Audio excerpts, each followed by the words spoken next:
projet Guy Kaiser qui traverse Cholet sur son canal. Il en profite pour nous raconter l'évolution dans son travail d'artiste jusqu'à l'arbre des voix. Mais un nouveau danger le guette.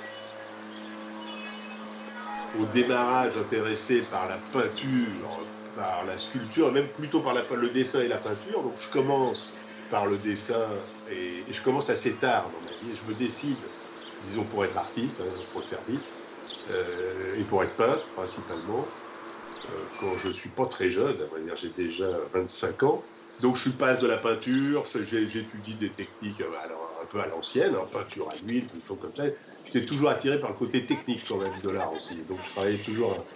Et je passe à la sculpture, à des objets, avec un copain avec qui on avait fait, qui participait d'ailleurs au projet de l'Arbre des Voix, Gérard Parésis, qui s'occupe du son et de l'audio. Et là, je vois dans une exposition des gamins autour d'un moniteur. Mais à l'époque, les moniteurs, c'était pas des écrans comme ça, c'était des télés.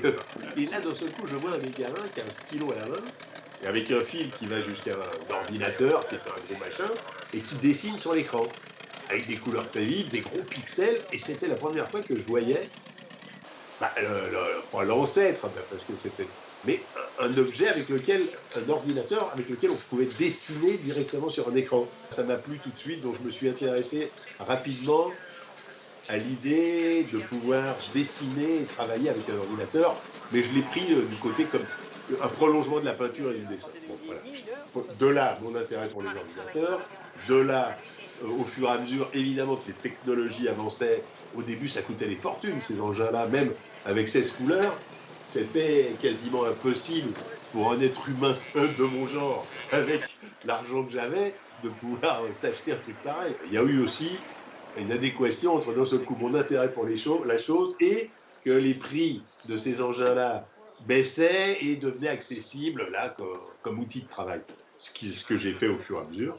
Et donc c'est pour arriver au fait de dire que mon travail, au fur et à mesure, c'est un peu de libérer entre guillemets de la peinture et du dessin classique pour se diriger vers un travail plutôt multimédia, on va dire, et lié principalement à l'ordinateur.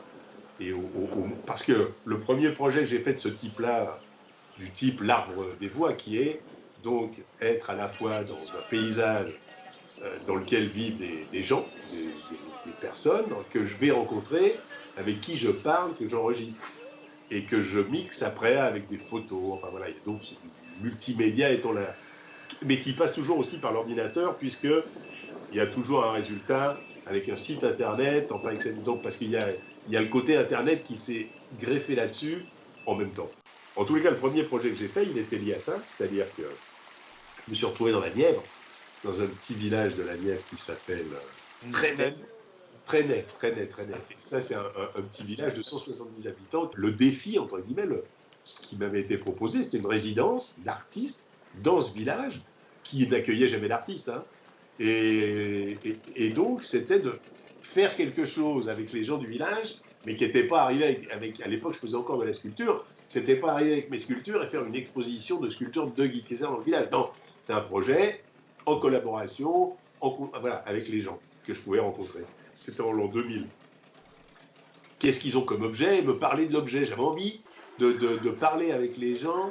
Et parce que je sortais de l'atelier où le travail d'artiste, c'est quand même, tu es face à un mur sur lequel tu te trouves très beau et tout le monde trouve que tu fais énorme.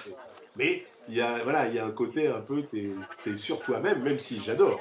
Mais donc là, c'était une manière de sortir dans le paysage, on va dire. Et le paysage étant fait à la fois de nature ou de ville, mais surtout, et en même temps, des gens qui vivent dedans.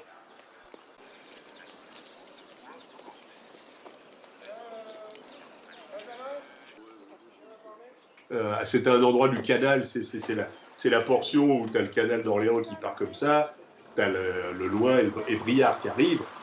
Et on a passé, puis on s'est rapproché un peu trop du bord, puis ça ne devait pas être curé, ça n'a pas dû être nettoyé depuis je m'en mets dedans. Ce qui fait que la quille, même si elle était à 1 mètre, 1,10 m, parce que le canal n'est pas très profond.